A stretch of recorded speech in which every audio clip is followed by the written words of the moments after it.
মাত্র 6 বছরের একটি যুদ্ধ, এতে প্রাণ হারিয়েছিল প্রায় 7 কোটিরও বেশি মানুষ। কীভাবে শুরু হয়েছিল ইতিহাসের সবচেয়ে ভয়ঙ্কর যুদ্ধ, দ্বিতীয় বিশ্বযুদ্ধ? আজ আমরা সেই গল্পই জানব।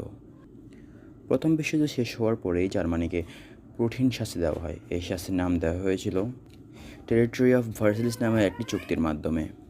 এর ফলে জার্মানির অর্থনীতি ভেঙে পড়ে, মানুষ খুবই কষ্টে পড়ে।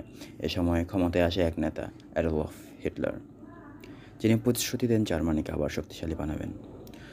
1939 সালে হিটলার তার সেনাবাহিনী নিয়ে আক্রমণ করে পোল্যান্ডে। এরপর ইউনাইটেড কিংডম এবং ফ্রান্স জার্মানির বিরুদ্ধে যুদ্ধ ঘোষণা করে। এভাবে শুরু হয় দ্বিতীয় বিশ্বযুদ্ধ। এই যুদ্ধে দুইটি বড় দল ছিল, একটা ছিল United state, United kingdom, Soviet union, এবং শত্রু হিসেবে ছিল জার্মানি, ইতালি অ্যান্ড জাপান। যুদ্ধ ইউরোপে, আফ্রিকা ও এশিয়ায় ছড়িয়ে পড়ে।